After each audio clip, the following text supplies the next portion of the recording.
Welcome into One-on-One on Sunlink Channel 112 live from Studio 318. It is a Friday, and there is still a ton of stuff going on in the NBA. I'm Reed Spencer, joined by my co-host, as always, Logan Mosier. Your Oklahoma City Thunder have made quite the addition. They have. Markieff Morris. Got a Morris twin. Maybe not the best one, but they got a twin. Right.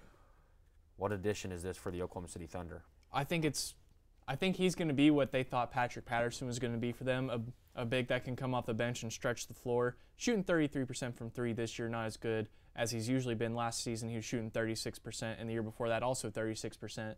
So I think that's what they're hoping, a guy that can come off the bench, be a nice pick-and-pop guy, can work well with the bench unit. I mean, like you said, not the better of the Morris twins, but still a pretty good player. I like this pickup by the Thunder. Yeah, I mean, they needed that roster addition. They were not going to be able to, due to cap space, we're not going to be able to probably go get somebody at the trade deadline. People thought they would go after some 10-day contracts, but they go out and get Markieff Morris, as you said, kind of a down year, averaging 11.5 points, 5 rebounds, and almost 2 assists in 34 games. I believe he 17 starts. He hasn't started a ton of games, but was in Washington, got traded to the Pelicans, and then released, so now he is in Oklahoma City. The thing is, he chose the Thunder over several teams. The Lakers, Houston, and Toronto. And you saw Enes Kanter pick the Trailblazers over several other teams. So what does it mean for the Thunder that maybe in recent years, and not that necessarily that this is true, but now that they have guys like Markieff Morris choosing them over LeBron, over James Harden, and over Toronto? Right, that's a big, I think keeping Paul George is kind of the domino of all this, because for the longest time, small markets have trouble getting guys like this in free agency. The Thunder have always done okay getting guys on the buyout market and stuff like that, but they've never been able to probably get, definitely not a guy like Paul George. Markieff Morris is another one of those guys that's a pretty good acquisition for them. I think it speaks to the way the NBA is now. It doesn't always, the big market doesn't always win. It's wherever the good teams are, that's where players want to play. You know, guys want to play with Russell Westbrook and Paul George, Steven Adams. That's not something you're used to hearing. Normally it's Russell Westbrook makes everyone worse, blah, blah, blah, blah, blah. No one wants to play in OKC. The most exciting thing about OKC is, what, Bricktown? And yeah, probably. Bricktown is just a way worse version of the Riverwalk in San Antonio. So I think tourism hot takes here on One-on-One. You better be careful. You are in Oklahoma. I've been to Bricktown plenty. I think I can speak on how bad Bricktown is. But it's a big deal. It's a big deal for the Thunder. I think it's going to help them in the postseason. I'm interested to see how he plays throughout the rest of the regular season, how he can fit in with the offense going into the postseason. But I like the move by OKC. Yeah, I think it's a good get. Listen, I am very impressed with Paul George. I'm really impressed with Russell Westbrook, probably more so with Westbrook, as crazy as it sounds, the transition he's made in his game to cater to Paul George. I've always been impressed with Sam Presti and what the Thunder have been able to do. But it's all for nothing, really. I mean, because the ultimate goal is to win championships. Right. They're not going to win a championship, but at least they're going after somebody. At least they're trying, and they may get close. So that I can't knock. A good move for the Oklahoma City Thunder. Absolutely, and like you said, they're not likely to win a championship this year, but they are building a very nice roster that, let's say they get lucky, maybe something happens to Golden State, they get upset in the first round, they fall apart as a team or whatever it may be. OKC might be the second best team in the West based on experience and roster. I know Denver has a better record than them right now, but Denver doesn't have the playoff experience of OKC. They don't have just the experience in general, a lot of young guys on that team. So if you're looking at it, OKC might be the second best team in the West right now. So we'll have to see what they can do going into the postseason, see if they can catch a break against the Golden State Warriors. Yeah, you never know. There's potential for the Thunder or the Warriors to implode. Not likely, but there is possibility. Speaking of the Warriors, before they went on their All-Star break on Wednesday night, Steve Kerr, well, he killed the clipboard, so that clipboard is no longer there. What's his kill count on clipboards? It's got to be double digits. It's Hall close. Of Fame type numbers. It is. Breaking clipboards, winning championships, and getting punched in the face by Michael Jordan. That is Steve Kerr's legacy, one that no one can rival. But we've seen him lose his mind before. I don't know that you've seen him lose his mind quite like that. Yeah. Find $25,000 for. It was for a flagrant foul that probably wasn't a flagrant foul. Yeah. But he lost his mind. Fined, as I said, $25,000 for verbal abuse and confrontating the official. Too much of a fine, too little? Did Steve Kerr overreact? What was going on in that situation? I think he probably overreacted a little bit, but I could see where it came from. The ref, I watched that game. The reffing situation in that game was bad. It was really bad. It was terrible. So I can understand his frustration. Obviously, he was going to get fined. He probably said some choice words that I can't repeat to you on this show to the referee, and that's always going to get you a fine, no matter how little or how much it is. But Steve Kerr's always kind of done this. He's willing to get himself tossed from a game in order to motivate his team. And they were in bad shape on Wednesday night against the Trailblazers. They didn't look like themselves. They weren't playing as well as they could have. So maybe he was trying to get some kind of a spark, maybe get himself tossed, get them going or some. I don't know. It was a badly officiated game. I can understand the frustration. I understand the fine. I think it's an appropriate amount.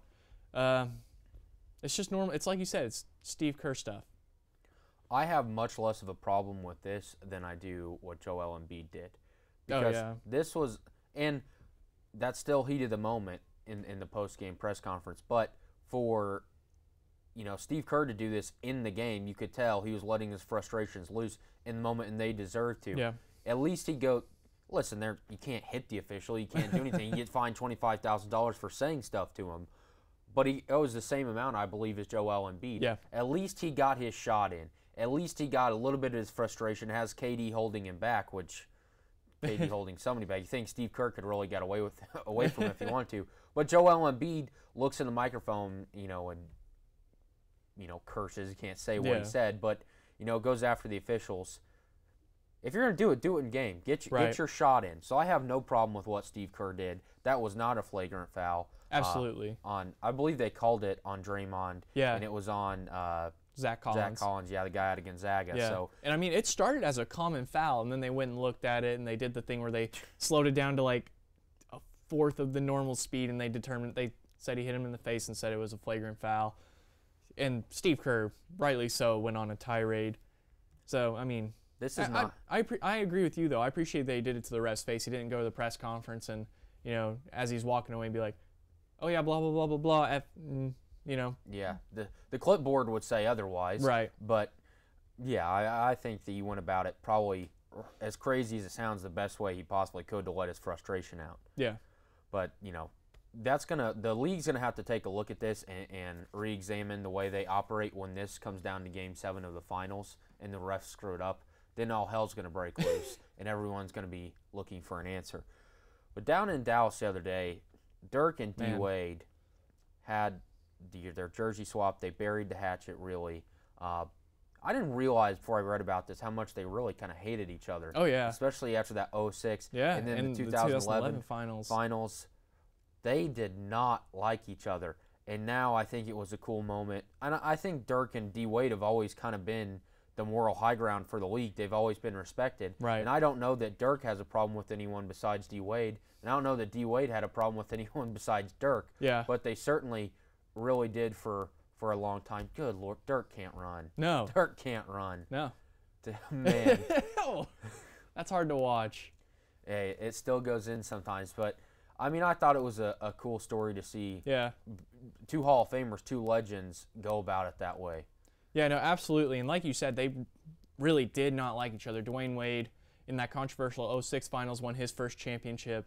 And, they had Dirk and them had some choice words for them. And then in the 2011 finals, you get Wade and LeBron, fake coughing, pretending like they're making fun of Dirk because he said he was sick.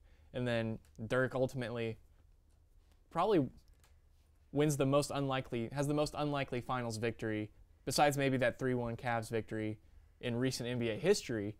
So, you get that back and forth, and they've always been connected in some way with their championships and such. So it was great to see these two play their final game and, bury the hatchet like you said. Which is funny because you mentioned that LeBron and D-Wade coughing, making fun of Dirk, which coughing is what LeBron did that entire finals because he choked on the biggest stage. People really had legitimate questions about LeBron's ability to win in the biggest moments at that time. Obviously, He's got 3 championships now, ended up winning 2 in Miami. But it was nice to see Dirk and Dwayne Wade go about it the way they did when they're both going to ride off into the sunset. Dirk is not fully committed to retirement, but I think he is. I think everyone else has decided for him. Yeah, he's kind of like you saw it with Kobe and D Wade and with Derek Jeter. Some people and Mariano Rivera. Some people like the farewell tour. Yeah, the farewell tour, and Dirk's simply not one of them. Yeah, he's kind of the more the Tim Duncan type. Tim Duncan during that whole Kobe Bryant tour, Tim Duncan probably knew it was his last year, and he just went away. Yeah. So some guys are different like that, but give a round of applause to the New York Knicks. Oh yeah, they snapped a franchise worst 18-game losing streak. They're on a win streak now of one game, and it's going to last. Is it? We're going to the All-Star break. That's true. So you can live on this win for days. That's true. Congratulations to the New York Knickerbockers. 18-game losing streak snapped. Was that a smart idea? If they're trying to get Zion, should they have lost this game? Listen, if you're going to go get Zion and you got a tank, do it. But, win game 11 and then win game 10. Just split it up. Be bad, but don't be 18 games bad. That's bad. That is really, really bad. So congratulations to the Knicks. I'm sure James Dolan's playing in his garage band in Lower Manhattan, just enjoying this. Yeah, whatever he does, wherever he's at in New York, James Dolan, he probably didn't even know they were on an 18-game losing streak. But they did snap it, so going to the All-Star break, good for the Knicks. Russ gets that 11th straight triple-double in the loss last night against the Pelicans. Yes. And James Harden kept his streak alive. Those are active streaks. We talked about those, but they are still going on.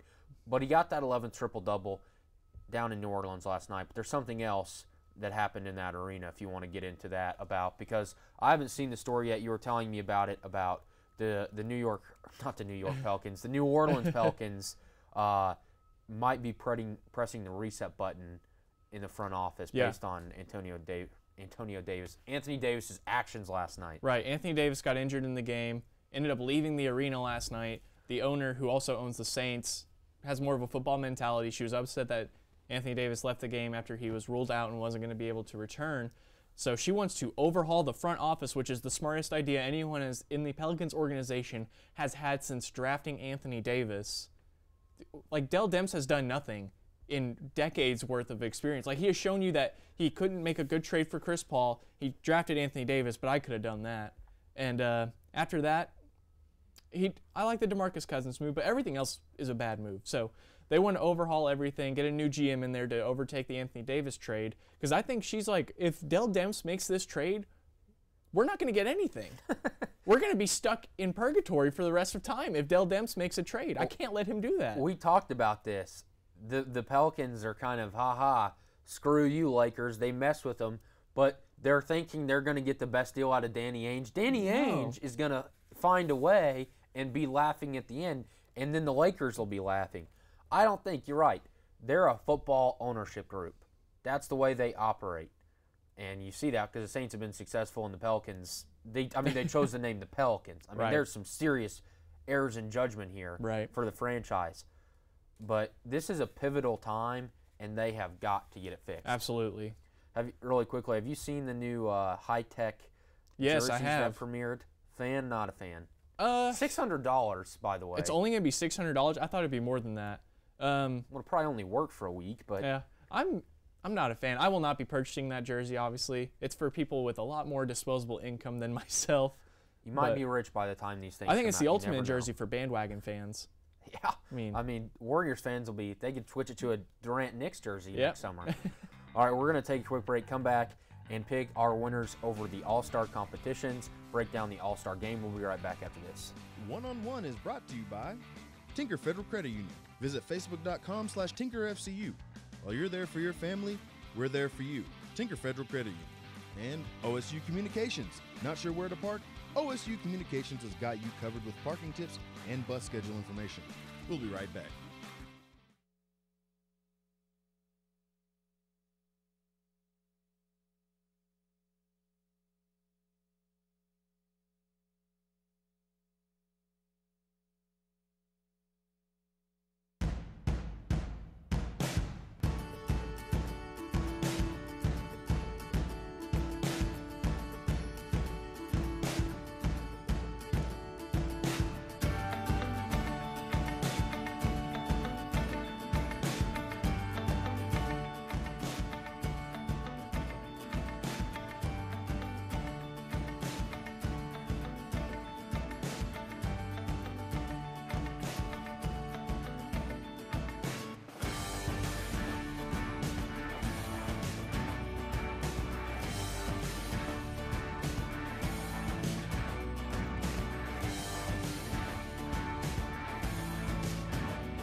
my mind, I was never going to walk right again.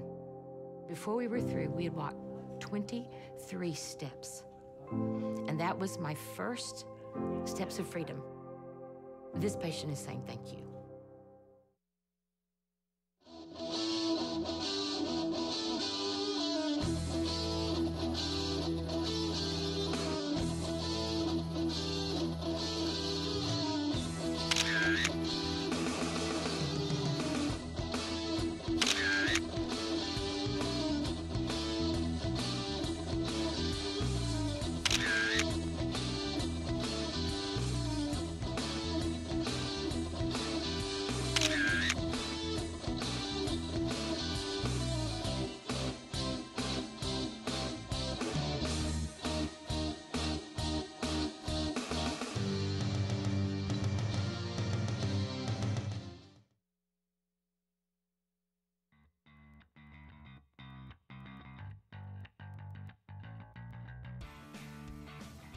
Welcome back into One-on-One on Suddenlink Channel 112 live from Studio 318. It is All-Star Weekend. We're starting with the three-point contest. We have the dunk contest. It is the 68th All-Star game, NBA All-Star game, might I add. You have Team LeBron versus Team Giannis. You also have Team Spencer versus Team Mosher that we will break down on Monday. And I might have thrown that piece of paper away, so we're going to have to do some digging. It's all right. We can go back. We can watch Wednesday's show. Thank the Lord for technology. So we will start here with the Taco Bell Skills Challenge. I love the names. Your participants are Mike Conley from the Grizzlies, Luka Doncic of the Mavericks, De'Aaron Fox of the Kings, Nikola Jokic of the Nuggets, Kyle Kuzma of the Lakers, Jason Tatum of the Celtics. You got another Nikola Vucevic of the Magic, and Trae Young of the Hawks. He got invited. He did. Good for him. So, last year's winner was Spencer Dinwiddie of Brooklyn. He didn't, and then you had Kristaps before that, and Karl Anthony Towns in 2016. So you've had some big guys win it in the past. Who's your favorite to win the skills competition this year? It's tough. I had to split between Luka Doncic and Nikola Jokic. And, oh, man, if Nikola Jokic just didn't run about as fast as Dirk, I think it'd be easy to pick him. I'm going to pick Luka. He's been super exciting. I think he has all the skills necessary to win this contest, and I think he's just fast enough to beat Jokic in time.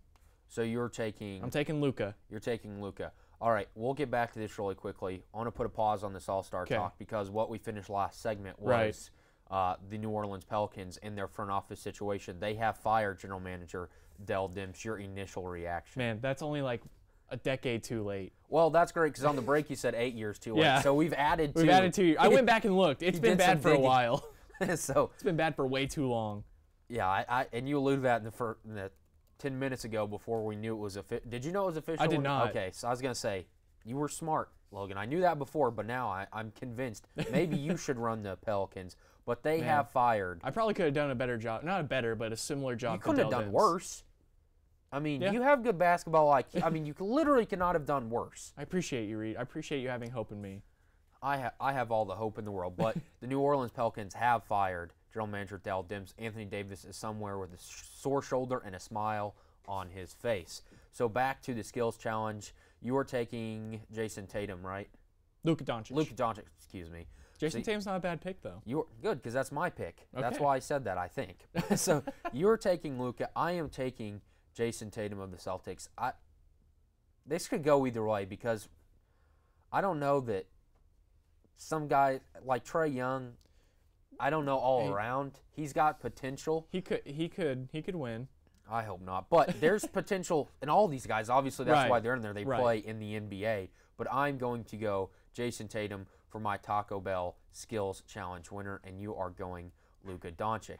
So we have the Skills Challenge as the first event of the weekend. Right. The three-point contest is the second event. I find this more exciting than the dunk contest. This is the most exciting thing this weekend. I honestly think this is better than the dunk contest. I agree. Maybe not in the 80s, but it is now. The Skills Challenge is fun, but this is more exciting, especially than the game itself. So our participants here, as you see there, Devin Booker, Seth Curry, and Steph Curry playing in their hometown. Danny Green, Buddy Hield, Damian Lillard, Chris Middleton, Dirk Nowitzki. Can he make it through? I don't think he'll finish. I think he's too slow. I don't think he'll finish. Kemba Walker and Joe Harris. Seth Curry, look at that percentage, ahead of Steph. Yeah. But it is the Curry brothers that are close to. You have Buddy Hield leading that now from the Kings. So, who's your winner in this? I'm taking Danny Green. There was a video of him on Twitter. He was practicing with the racks. I don't think he missed. I watched him shoot 2 racks and he didn't miss. I think he is the kind of guy that has the shot. Like, his release is so fast and he does it so well. He's off the catch. He's super fast. I think he has a great chance. Another guy, Buddy Hield. I think Buddy Hield has a really good chance to win. Devin Booker won it last year. Right. And he's in there again. So he's looking to repeat. He's had a rough year though. But this is his chance to. That's true. Try and be the. This is his MVP. First back-to-back winner since Jason Campano did it for Miami and then Toronto. So he's in 07-08. Dirk won it way back in 06. So he does have that title there for him. Yeah. Steph hasn't won since 2015. The last 3 years it was Devin Booker, Eric Gordon, and Klay Thompson. Right. I'm taking Steph Curry. That's fair. I mean, that's totally fair. Why not? He's not shooting. Doesn't have the best percentage this year. Yeah. But he's going to go down as the greatest three-point shooter Absolutely. in the history of the game. Absolutely. So I can't pick against him. He may not win. He may not even try that hard, honestly, because he doesn't need it. I don't know. It's in Charlotte. It's his hometown.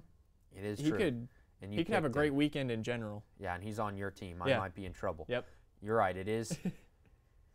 It's his city. He might show out. I really hope not, but at least in the three-point competition. So now we have the... Wait, hang on. Before we go to the dunk contest, you remember what Paul George was able to do in the three-point contest last year, right? How bad it was? Yes. Who are you picking to have the Paul George type performance? Ooh, you said Devin Booker's having a bad year. Yeah. He won it last year, maybe trying to overcompensate for this bad year, get back to, I would say winning ways, but what winning ways has he had? So, probably Joe Harris. I'll go Joe Harris that has a historically bad performance. Okay, I'm going with Chris Middleton. I thought you were going to go Dirk, and I was going to... Oh, no, I can't. Don't do Dirk that way. I don't think Dirk will finish, but I kind of wanted to just exclude him from this. I didn't want to be mean. All right, so, yeah, there's going to be some bad ones. There always is. Maybe not Paul George bad like last year. Oh, my gosh. He airballed like 2 or 3 last year, right? Yeah, that was the height of Sam Presti had a for sale sign in his yard. Things have vastly improved since that time, but that was right. That was bad. That was bad time. So now we have the AT&T Slam Dunk Contest, which used to be my favorite, now is my least favorite because every dunk has been done. It's just not that fun to me. So you have Miles Bridges of the Hornets, John Collins of the Hawks, Hamidou Diallo of the Thunder, which a couple months ago we thought he was going to be on a hospital bed. Right. He was stretchered off with a leg injury, but it was not as bad as originally thought, and now he's in the dunk contest. And Dennis Smith Jr. of the Knicks for the last 9 days. But the Knicks have somebody there, so good for them. Yeah. 4 guys, Miles Bridges, John Collins, Hamidou Diallo, and Dennis Smith Jr. Who is your dunk contest winner? This one's always so tough because you never know what the guys are going to do. I want to say I'm going to take John Collins from the Hawks. He's had a really good year. I've seen him have some pretty impressive dunks in a game, so I'm hoping he can bring it to the dunk contest. We need Nate Robinson, like of 2005, back in this thing. Yeah. You think someone will try? I don't know. What can you do? What's the most impressive step? Like the next step? Blake Griffin jumped over the hood of a Kia. What's next? Somebody goes from Aaron the Gordon rafters. jumped over a mascot. Somebody's got to fall from the rafters with a parachute. Okay. Parachute in and dunk it. Automatic win. Okay. Seriously, obviously sarcasm, but what else can you do? You had Dwight Right. Howard putting the Superman sticker at the top of the backboard. That was cool. Someone blew out a candle on a cupcake on the top of the backboard. I can't remember who did that. Zach LaVine had his insane dunk contest, the 2 he had a couple of years ago. Aaron Gordon got robbed of one of those. We've seen some impressive stuff. I'm interested to see what these guys do in terms of creativity, but I'm with you. This is kind of my least anticipated event this weekend. I feel like Dennis Smith Jr. is going to throw down some 360s or something. And it's going to be forceful and it's going to be loud and people are going to be excited. But at the end of the day, we're going to look back and be like, why? Like that none of this was special. I hope I'm wrong, but that's just how I feel. Yeah, I mean, this hasn't really been special in We've seen every dunk has been done before, and it's just got to a point where it's just not that impressive. Donovan Mitchell won last year. Glenn Robinson the year before that, and Zach LaVine won back-to-back in 2015, 2016. So did you pick a winner?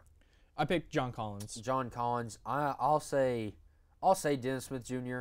I think, but I mean, it could go really either way. How do you think they'll always include the dunk contest, or do you think we're going to get to a point? Yeah, I think it'll always be there. I wish we could get back to a point where the stars are doing the three-point contest, where we can get, I'm not saying LeBron, but who else is a flash or like a star? Like Paul George, I would love to see him in another dunk Kevin contest. Durant. I don't know if Kevin Durant would have a. He could fly though. He could, but I don't know. Blake Griffin, obviously, when he was in there. Yeah, he jumped over the hood of a Kia. In his defense, they didn't let him use a Ferrari. He could have jumped over a whole Ferrari. Well, no one's going to put their Ferrari out there for a 6'10" guy to jump through the. Blake would have put his own Ferrari out there. Well, yeah, there's some financial discussions with that now, but yeah, I mean, Giannis. I would love to see Giannis do a dunk contest. There's too much at risk, I guess, for these guys. I guess. But speaking of Giannis, in the 68th All-Star game that kicks off or tips off, I guess, 8 p.m. on Sunday, it is Team Giannis versus Team LeBron. Who are you picking to win this game? Well, I'll connect this to something we were talking about earlier. The Pelicans should not hire Giannis as their GM. I think he did a terrible job in this draft. I'm taking Team LeBron by 50. 50? Not really, but by a lot. How much? In all, 20, close to 20. Close to 20. I think it'll be close. I don't think people will really go off the rails that much in this game. But I'm going to take Team LeBron as well, because you look at the statistics, LeBron has really the better players across the board. Right. And LeBron, he needs a little help in winning something, because the Lakers really aren't getting it done. They might not even make the playoffs. Oh, yeah. They're below 500 at the All-Star break. LeBron James' team, their starters are Kevin Durant, James Harden, Kyrie Irving, LeBron, obviously, and Kawhi Leonard. And Giannis' starters are Steph Curry, Joel Embiid, Paul George, and Kemba Walker. And obviously they have several reserves, but those are the starters. I'm going to take Team LeBron, and you're taking Team LeBron as well. MVP of the game. That's tough. I don't want to pick the MVP on the losing team, but I feel like it's going to be Kemba Walker, just because it's in Charlotte. They like to let guys, if it's in their city, do whatever they want. But if I have to pick on the winning team, I'm taking James Harden. I'm taking Anthony Davis, although he is. He might not even play. I have to go with the thought that he's going to. Okay. He's probably not going to, obviously, with the shoulder injury. But that was my pick earlier when I talked to somebody else before he got hurt. So I'm going to have to stick with that pick, because if he can't play, he's going to want to prove something. Just kind of a metaphorical middle finger, really, to the league and to the Pelicans. So we're going to take a quick break. We have special guest Hallie Hart from the Oak Collie to break down Cowboy basketball's second worst home loss in school history and the game this weekend against the Texas Longhorns. We'll be right back after this. One-on-One is brought to you by Oklahoma Christian University. Get your master's degree in accounting, business administration, theology, engineering, computer science, or cybersecurity from Oklahoma Christian University. Apply at oc.edu/grad. Oklahoma University is committed to offering the best graduate school experience we possibly can. Come learn and grow with us. And The Table. Stop by The Table on Thursdays at 8 p.m. to join their Bible study. Shoot Rachel an email at rachel@thetableosu.com for more information. We'll be right back. Determining your future by selecting a major can be difficult. It's okay to be undecided. Connect with the College of Arts and Sciences, where your options are endless. Where you can uncover your passions and achieve your goals. Express your creativity by exploring a career in the visual and performing arts. Investigate new discoveries to make the world a better place with a career in science. Advance knowledge, communicate progress, and contribute to a healthier planet with a career rooted in the social sciences. Discover your career by looking at the world from different perspectives through the humanities. Realize a better tomorrow through problem solving and mining data that can change lives. CAS prepares you to succeed through internships, study abroad, student-guided research projects, and service activities. With 109 majors, 52 minors, and 24 departments, the only thing missing is you. College of Arts and Sciences. Connect. Achieve. Succeed. When you have have a team of physicians and nurses that really truly care about their patients. That translates into patient care. It's a small practice, it's a small town. Everybody really takes that time to put the patient first. Everybody cares what's happening to me and that I'm making progress and I'm gaining my freedom back and my mobility back. This patient is saying thank you.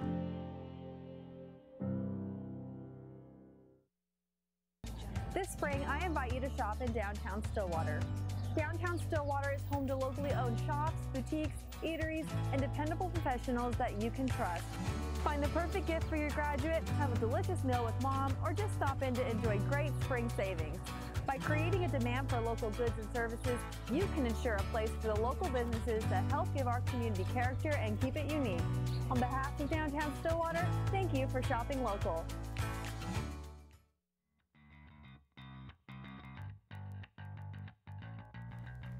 Welcome back to One on One on Suddenlink Channel 112, live studio 318. We are joined by Hallie Hart of the Ocala, Oklahoma State men's beat reporter. They have taken you on a ride this season because it's been it's been a whole lot of downs, a couple ups, but last night, or 2 nights ago rather, in Gallagher Arena against number 15 Texas Tech was not. Maybe we should mute the computer. That would help. Are you watching videos on ESPN? Yeah, they got me with the ad again. They're tricky. Yeah, they are. Second worst home loss in school history, 78-50 loss to Texas Tech. How bad was this? How bad for performance, and what did it mean to the season as a whole?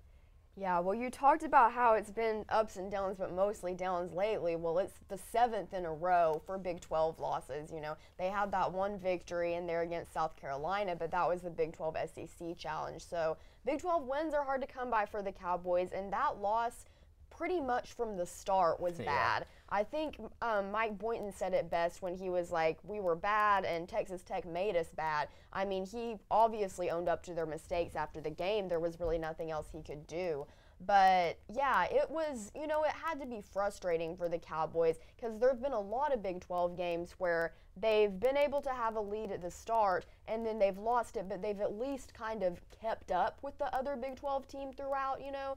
But that's what makes this game different, is just pretty much just a few minutes after it started, they were falling behind. Cameron McGriff was the only guy who was even scoring, and Texas Tech's defense established that dominance early on. Matt Mooney was a disaster for the Cowboys. I mean, he was 5 of 8 from the field. He was 5 of 5 from beyond the arc. Dropped 15 points, as I said, all those coming from beyond the three-point line. I mean, what do you do when a guy shoots like that? I mean, maybe you don't lose by 28, but Texas Tech was shooting like they're not a good shooting team, and they unfortunately decided to be against the Cowboys. So did the Cowboys, in your mind, play bad defense, or was it just everything was falling for the Red Raiders? I mean, they probably could have played better defense. I know Lindy Waters, one thing that he mentioned after the game was how the two teams were contesting shots differently, because Texas Tech, you know, they were right up next to him, playing that aggressive defense that they usually do. And he mentioned how the Cowboys were contesting shots, but they were still, you know, a few inches farther back from him than they needed to be. They weren't quite bringing that aggression. So, yeah, the defense could have stepped up a little bit, but even if they did, it would have been really tough for them to contain Texas Tech. I was surprised because, like you said, they're not a particularly good shooting team. I didn't expect Matt Mooney to go 5 for 5 from three-point range. Did. Yeah, I don't think so. But, you know, there's not much they can do when a guy has a night like that. You know, it's hard to stop it. Yeah, absolutely. I mean, Texas Tech 12 for 25 as a team from behind the arc. And OSU has been one of the best in the Big 12 at guarding that three-point line. So hopefully this is more of an outlier instead of a trend to come. We'll talk about some of the positives that happened. The walk-on former manager Taylor got in for his first time, hit his first shot. Describe what that was like, being in the arena for that. Yeah, it was interesting because, first of all, by that point, most of the fans had already filed out of the arena, so it was a small crowd. But the crowd that was there, especially the students, were just losing their minds, cheering loudly. And someone, you know, if you told them, okay, this is the second worst Gallagher-Iba loss in OSU's history, Yeah. and yet the crowd is screaming like this. They'd be like, what's happening? Yeah. But it was a really cool moment to see them give that support to Tanner Taylor, Yeah. especially a guy like that who had worked hard as a manager before. And then when you put in the other 3 walk-ons too, Right. and they were guys they just showed up at that tryout that OSU had. So it's kind of a neat story, even though they did play in the second worst home loss in OSU history. Right. Still pretty cool for them to be able to say, hey, we came to open tryouts and got to play. Right. Not a way you want to make your college basketball debut, but you told me yesterday an interesting stat about Tanner Taylor. Do you want to tell the rest of the world what that stat is? Yeah, well, Nathan Ruiz from the Oklahoman actually pointed this out to me, and it makes me kind of sad to say, but he's actually scored more points than Trey Reeves now. Yeah. Because Trey Reeves has 2 at Right. OSU, and Tanner Taylor Yes. has 3 now, so Right, and- kind of sad, especially with poor Trey Reeves has that Right. broken foot now, so he can't even, otherwise, he would have been one who would have been coming in Right. off the bench, Yeah. but no Absolutely. opportunity now. Yeah, absolutely. Terrible story for Trey Reeves. He missed his golden opportunity basically when he broke his foot. He would definitely have more than 2 career points at OSU if he had not had that injury. He will probably get back on the court and pass Tanner Taylor at some point.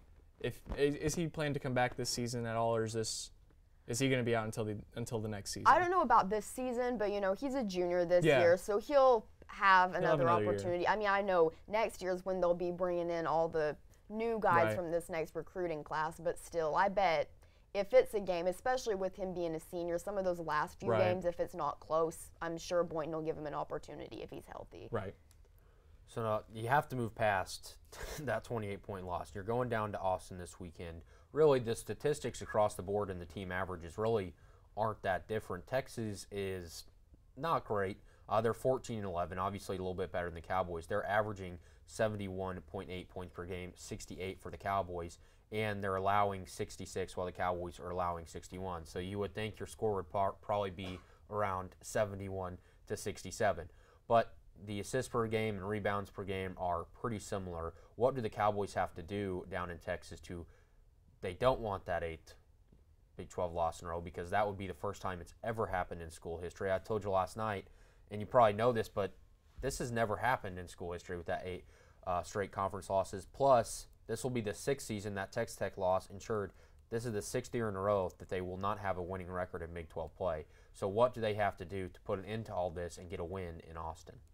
Yeah, the 8-game Big 12 losing streak, that is not a record they want to set. So I think maybe just if they can come in with that in their minds, that might help. But I think a big thing is Lindy Waters pointed out after this last loss that he could kind of anticipate the struggles they were going to have, because in shoot-around, it wasn't going well. He said guys were forgetting plays. They just weren't focused. So I think it's really important for them to have that level of focus in practice leading up to this game, in shoot-around, so they can come into the game against Texas and have the right mentality. Because I thought that was obvious against Texas. Like I said, kind of the wheels fell off so early. It wasn't where they even had momentum to start with.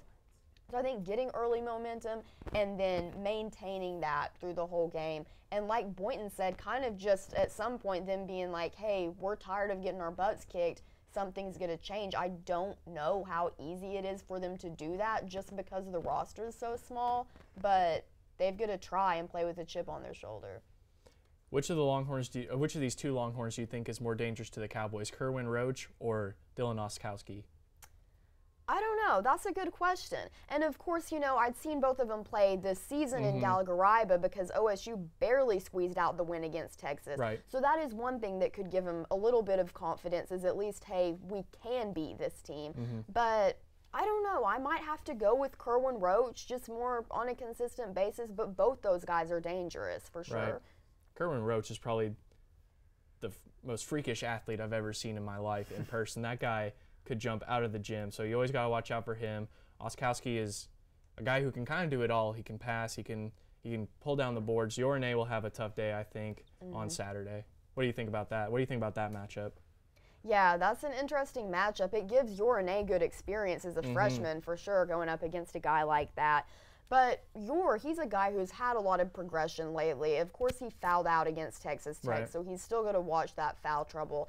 But considering where he is at this point in the freshman season, I think the future looks good, and he has been able to be kind of a bright spot for this losing team sometimes. Would you say that's the brightest, or I guess like the best silver lining of the season is Yordane's development?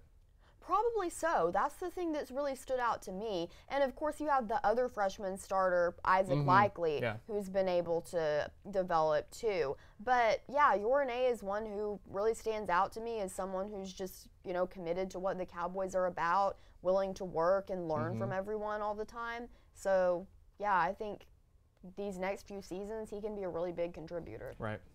Well, ESPN is giving Oklahoma State a 9.3 chance to win this game. So there is not a lot of people that are probably going to choose the Cowboys to win this game. But what will your final score be for the game tomorrow down in Austin? My final score, I think at some point this season, the Cowboys will get another Big 12 win, but I don't think it's going to be this one. I'm going to say Texas 72, OSU 65. 72-60. I mean, that compared to 28, that's not too bad. Logan, what about for you, your final score prediction? I think it's going to be a little bit more slow game, or not slow, but low scoring game. Shaka Smart doesn't like to play a ton of guys. I think, I want to say it's going to be, Texas is going to win. I'm going to say 68-61. Yeah, we're looking at that points per game and points allowed. I think it's going to be close. Eventually, I think Mike Boynton alluded to it, they're just going to get tired of getting beat, and they're going to have a game where they're going to go out and win. I'm kind of like Hallie. It's going to happen at some point. I don't think it's going to happen tomorrow, but I think it'll be close, probably 72-67, somewhere around there for a Cowboys loss. But they're going to get another win here eventually. But I hope they get it fixed. There's other Oklahoma State athletics taking place this weekend, Hallie. I know you're a big baseball fan. How excited are you that the first pitch is today for the Cowboy baseball team?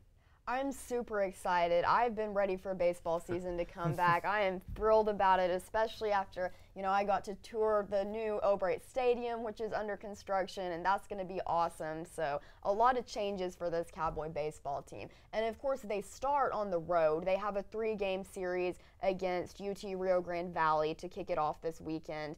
And even though that's on the road, they do have a really long home stretch at Alley P this season, which is cool because it's the last season they're playing there. And, as excited as I am for this new stadium, I love Alley P. It's one of my favorite places to cover a game, so it'll be cool being there for the last season. Yeah, I mean, the Big 12 is a tough baseball conference. Obviously, you have Texas Tech, who I believe debuts the season at number 3. So it's going to be difficult. Really quickly, how far do you think this team can go in their last season in Alley P? Well, it's interesting because this team has some of the guys who went to Omaha as freshmen. So they have that experience. You've got Colin Simpson, Jensen Elliott, guys like that. I think there's 4 of them total on the roster. So they've talked about how, they're trying to maintain, like Josh Holliday says, the DNA is in the locker room, kind of keep those guys on the team who can pass on the World Series mentality and maybe get them back there. I don't know if it's going to be another trip to Omaha, but I definitely think this team has the ingredients to make it on through, NCAA regionals and maybe get to a super regional, which they haven't done the last 2 years. So I'm going to give them, I'll say they'll get to a super regional this season. I don't know what's going to happen from there. Of course, I haven't really seen much, but they've got a lot of good transfers who've come in. The pitching staff, they've got a really tall pitching staff and several guys who I think could make a difference. And Holiday seems really excited about the newcomers, so they've got potential. Well, there's a lot of excitement around the team and this kind of farewell tour for Alley P Stadium. So get out and enjoy the stadium. I know people are really going to enjoy O'Brate Stadium when it gets done, but you have one more year left of Alley P. Thank you so much for coming on and talking Cowboy baseball and basketball. Hopefully baseball goes a little bit better when basketball's gone. But again, thank you so much for coming on. We're going to take a quick break, come back, and talk about everything going on in the NFL. One-on-One is brought to you by Oklahoma Air National Guard. Contact Oklahoma Air National Guard at 800-GO-TO-ANG. or visit their website at goang.com/OK for more information about how to get 100% college tuition. And Unitarian Universalist Church. If you're looking for a church home, visit Unitarian Universalist Church of Stillwater, located at 320 South Stallard Street. They offer an alternative spiritual path and welcome all races, religions, and beliefs. They're also LGBTQ friendly. Services every Sunday at 10:30. We'll be right back.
Stillwater Medical Center now offers a convenient way to view your health information online.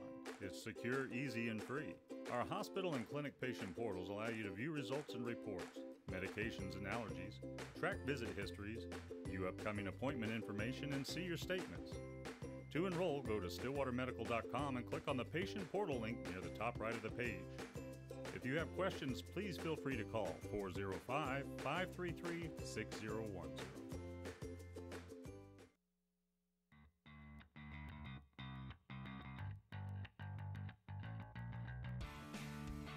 Welcome back to One on One on Suddenlink Channel 112, Live Studio 318. You see Super Bowl 53 there, the 13-3 win for the New England Patriots. There's a lot of news always going on in the league. We talked about the Kareem Hunt signing, and Antonio Brown demanding a trade. Now the most, I don't know what word to describe him. I guess the most controversial name in the National Football League over the last 2 years is Colin Kaepernick. There's some news. We've talked about the Alliance of American Football. They got underway last weekend. It'll be week 2 this weekend, and reportedly they reached out to Colin Kaepernick. And Colin Kaepernick and his representatives have not spoken on this. So this is coming from the Alliance of American Football, but I don't think they would just be saying this. I think there's a lot of legitimacy to these reports. They said that he went and reached out to him, and he wanted $20 million. Some reportedly, Darren Rovell's tweeting that his sources tell him it was much more than $20 million. The guaranteed contracts are $250,000 over 3 years, and you're free to leave after May to go to the NFL. That's the contracts that everyone gets. Yeah. He wanted over $20 million. I think it's obvious that he didn't want to be there if he's making an offer like that. He knew they weren't going to say yes. I think Colin Kaepernick still thinks he can play in the NFL, and he doesn't need to be in the Alliance of American Football first to prove that he can still play. But I don't think he'll ever make it back to the NFL, and I don't know if he'll ever make it back to football, period. I don't know if he'll ever make it in the Alliance of American Football, Canadian football, whatever. I don't think he'll play football again, and I think he kind of knows that, and I think the only way he will come back to football is if someone gives him much more than $20 million. Well, I mean, I'm kind of like you. It's kind of like the Pelicans-Lakers trade. Yeah. He just said a number, and they were like, we can't do that. That's impossible, and he hung up the phone. I mean, listen, this is the issue with Colin Kaepernick. It's the politics, everything in between, But the business of football, they want guys that are going to play football. He had a chance to play football. They reached their hand out, and he would have been one of the best players in the Alliance of American Football. Trust me. He said no. He said a number. Tells you he doesn't want to play football. Simple as that. And that tells you everything you need to know about his future in the NFL. There's not one. Simple as that. He had the opportunity to play football. He turned it down because if he would have and lighted the AAF up, which I think he would have. I mean, Christian Hackenberg is starting. Colin Kaepernick, I'm about to say Colin Coward. Colin Kaepernick would have been the MVP of the Alliance of American Football for all time until he retired. And that would have, and he could have played 1 year, had a good year, and that would have only gave him and his camp ammunition to get back in the National Football League. But he simply didn't want to do it. They also reached out to Tim Tebow. Tebow's, I guess. Isn't he busy playing AAA baseball? He's busy watching the Mets burn to the ground, and no, he's going to get called up sooner rather than later. So, and he probably would have been more successful. They also reached out for him to play tight end. So, that was a joke. Okay, I was like, huh. You have to wonder what position they reached out to him to play, though. But he said no. Colin Kaepernick demanded more than $20 million. So they both said no because Bill Polian, the co-founder of the AAF, I think probably just laughed at that point. So, and a lot of laughing I've done because Joe Flacco is still a Bronco. Oh, come on. Why you gotta do that, Reed? Because I absolutely have to. They're also not going to exercise linebacker Brandon Marshall's option, so it looks like he is going to be a free agent on the new league year at March 13th. Certainly he will find a place to stay. Oh, yeah. Yeah, or a place to play, not stay. But he will be there, certainly. There's a lot of stuff going on in the NFL. As we said, the new league year starts March 13th. Yeah. A lot of stuff going on. The NFL, I am not a fan of this. I think it's crap, to be honest with you, in my opinion. They had extended an offer to Jalen Ferguson, a defensive end from Louisiana Tech. He's the all-time leader in NCAA history in sacks. They gave him an invite to the combine. They have since pulled it. Right. Because early on in his freshman year, or before he got to Louisiana Tech, he was charged and convicted of a simple battery charge. The end of it was a fine of $185. He got in a fight in a McDonald's. Yeah. They rescinded it because of his conviction. That was 4 years ago. In 2016, they made the rule that if you've been convicted of domestic violence, sexual assault, or weapons charges, you wouldn't even be invited. And if you declined a background check, you weren't allowed to compete. Now, he's still going to be drafted. Oh, yeah. But he won't be able to showcase and probably will slip in the draft a little bit because not being able to be at the combine. I think this is incredibly dumb of the league to do. Yeah, let me ask you, would you be okay with it if they had just not invited him? I memean, I think it would have been better to go out and to jump in front of it and say, hey, we're not inviting you. But I think it's a simple battery charge of he got fined $185 4 years ago. Right. I mean, come on. Yeah. He hadn't been in any trouble at Louisiana Tech since that moment. He's been a model citizen, model teammate, model student. Mm-hmm. But over a $185 fine in a battery conviction in 2014, we have to say, nope, you can't come to the combine. Trust me, there's people at that combine who maybe haven't been convicted, but are much more flawed characters than Jalen Ferguson. That's just the fact of life. That's the fact of people. But to invite him and then uninvite him, right? It's just ridiculous. Yeah, it is. It's a bad look, and it's not like. I would be different if he had tried to conceal it or something, but they... Yeah, it was out there. It's public record. A lot of our professors would be like, it's public record, you can go find it whenever you want. But it's kind of... I agree with you. It's ridiculous that they invite him, find this, and rescind it, especially given the severity of the incident. But do we expect the NFL to handle anything in the right way? No. I mean, has the NFL ever gotten a situation right? I would love to know what situation they got right. Well, that's maybe first try. Maybe that's why they reached out to Adam Silver, because there's reports now that Fortune 500 companies have reached out for him. NFL owners have reached out to him to replace Roger Goodell. Roger Goodell obviously signed a $200 million 5-year deal in 2017. But what do you make of the owners approaching Adam Silver? I think they see what he's done for the NBA, how the popularity of the sport has grown before and since he became commissioner of the NBA, and they're like, why aren't we having the same global impact that the NBA has? And I think there's a lot of reasons for that. It's a lot easier to put up a hoop than it is to put a 100-yard field out there and goalposts and pads. Right. Yeah. It's just a lot. Basketball's a much more accessible sport across the world, but nevertheless, it's become more popular, especially in countries like Africa and China, than football. Or I should say continent. Africa's not a country. That's my bad. But it's been more popular in that part of the world, I should say. So they look at what he's doing, and he's obviously doing a great job. The NBA has probably the best reputation of the Big Four sports in terms of how they're viewed by the media and fans. Players are obviously, they're the most popular athletes in the United States. Probably soccer is more popular globally. Right, yeah. But at least in the United States, you can recognize NBA players that sit on the bench before you can recognize some Pro Bowl or All-Pro linemen or whatever in the NFL. It's just more easy to see guys that aren't wearing a helmet. So I think they're looking at what Adam Silver's done, and they're like, well, people don't hate him like they do Roger Goodell. He's doing a good job. Why not ask? But I'm glad he's sticking with basketball. Yeah, I mean, he's been with the NBA forever, so that's not a shock there. But interesting that a story like that came out nonetheless. We're going to take a 71-hour break. We have a debut of a new segment on Monday, The Bullpen. Jason Colicchio and Barrett Guest will try to explain to you why you should watch baseball, and I am excited. Me too.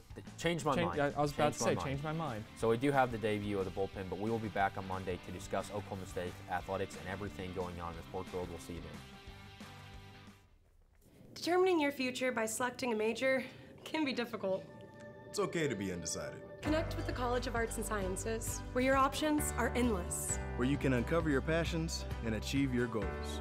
Express your creativity by exploring a career in the visual and performing arts. Investigate new discoveries to make the world a better place with a career in science. Advance knowledge, communicate progress, and contribute to a healthier planet with a career rooted in the social sciences. Discover your career by looking at the world from different perspectives through the humanities. Realize a better tomorrow through problem solving and mining data that can change lives. Cash prepares you to succeed through internships, study abroad, student-guided research projects, and service activities. With 109 majors, 52 minors, and 24 departments, the only thing missing is you. College of Arts and Sciences. Connect. Achieve. Succeed. When you have a team of physicians and nurses that really truly care about their patients, that translates into patient care. It's a small practice, it's a small town. Everybody really takes that time to put the patient first. Everybody cares what's happening to me and that I'm making progress and I'm gaining my freedom back and my mobility back. This patient is saying thank you.